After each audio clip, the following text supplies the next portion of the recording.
Magandang gabi sa ating lahat na mga naririto. Ang kapayapaan ng Panginoong Jesucristo ay sumatanawang Espiritu sa gabing ito at sana ay kaawaan tayo ng Diyos na buksan ang ating mga puso sa pag-unawa ng kanyang mga kautusan. Ang tao, ayon sa banal na kasulatan, ang tao ay ipinanganak sa mundong ito na bago pa siya ipinanganak ay mayroon na siyang utos, mayroon na siyang daan na dapat niyang daanan, mayroon na siyang obligasyon na dapat niyang gawin pag siya ay nabuhay.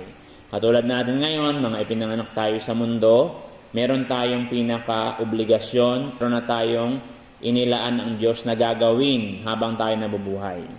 Ginawa tayo ng Diyos ayon sa Biblia para gumawa ng mabuti, hindi para gumawa ng masama. Kaya yun ang nararamdaman ng isang tao na pagka nakakagawa siya ng masama, hindi maganda ang pakiramdam niya. Kasi hindi naman siya ginawa para gumawa ng masama. Pero pag nakakagawa ng mabuti ang isang tao, masarap ang kanyang pakiramdam. Kasi nagawa niya yung ayon sa gamit niya. Ayan. Ngayon, ano naman ang obligasyon ng isang tao? Ang obligasyon ng isang tao, ayon sa banal na kasulatan, ay yung matakot sa Diyos at sundin ang lahat ng utos ng Diyos. Ayan.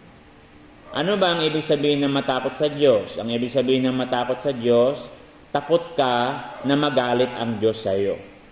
Ano ba ang kinagagalit ng Diyos? Ang kinagagalit ng Diyos pagka gumawa ka ng masama. Ayan.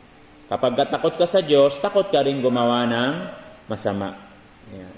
Sa makatuwid, kapag katakot kang gumawa ng masama, sino ang mapapabuti?